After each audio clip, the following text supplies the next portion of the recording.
Welcome back. The FBI says it's investigating efforts to hack both the Trump and Biden campaigns. A source familiar with the matter tells NBC News the investigation includes attempted hacks targeting 3 Biden campaign staffers, as well as Roger Stone, a former advisor to Donald Trump. This comes after the Trump campaign said on Saturday that it had been hacked and suggested that Iran was involved in stealing and distributing internal vetting documents on Senator J.D. Vance, Trump's now running mate. The Washington Post was first to report the FBI's probe. According to the paper, the FBI began the investigation in June and suspected Iran was behind the attempts to steal data from the 2 campaigns. A Harris campaign official tells NBC that it did not appear to be a victim of any security breaches.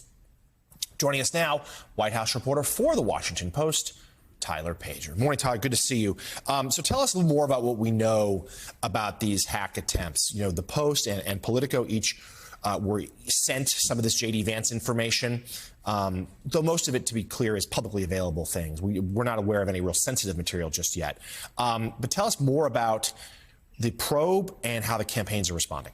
Yeah, I think we're still learning about this, obviously, in real time. This just is unfolding over the last few days, but obviously the FBI has been aware of this and the campaigns have been aware of about this for some time, and just shows the fact that foreign actors continue to try to be involved and interfere with American elections. Obviously, they were successful with the Trump campaign. We're still learning exactly what information they have gotten access to. As you said, right now, the scope of our knowledge is that it's related to vetting documents for J.D. Vance, now Trump's running mate.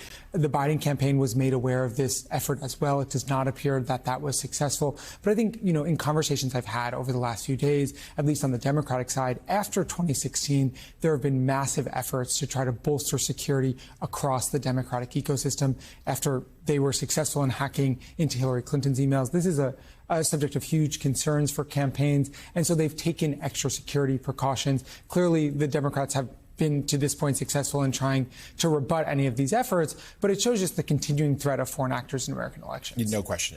A major security story and also a media story, as many were very critical of how the press handled those leaks back in 2016 with the Clinton campaign. So let's turn elsewhere on the campaign front. The vice president had quite a couple of days ahead here, talk of an economic speech later this week, and then, of course, the convention next week. Senior Democrats you talk to, how do they feel right now with Chicago looming? I think they feel as good as they could be. I think it's just been a remarkable few weeks with Kamala Harris able to really unite the Democratic Party in a way that we haven't seen in years. And not just unite the Democratic Party, but excite the Democratic Party. I mean, I was at her first rally with Governor Tim Walz in Philadelphia, and the energy there was jubilant. And then she continued to travel around the country, and the crowds just kept getting bigger and bigger. And I think, you know, crowds do not translate into votes, but they show a sense of excitement about the new ticket.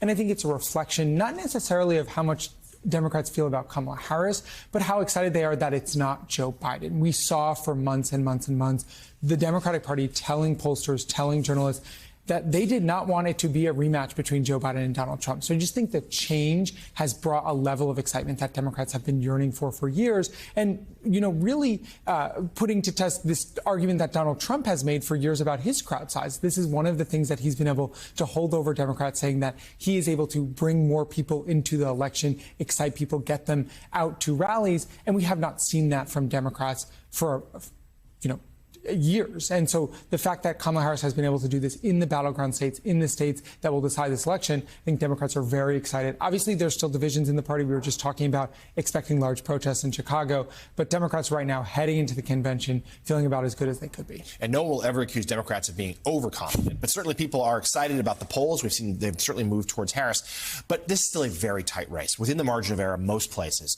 And there are still some issues that might favor Republicans, if that's what this election is about. That could be the economy, that could be immigration. Obviously, for Harris, there's abortion rights, there's some of the foreign policy stuff, could go either way. What are we, in terms of those issues, is it going to be an issues campaign or a vibes campaign? What are people saying? It's a great question. I think that's one of the things that has benefited Kamala Harris to this point, is that she has not had to clearly define her policy proposals. There's just been this excitement about this change, about the first black woman to lead a major party's ticket, the addition of Tim Walz, who's excited the progressive base.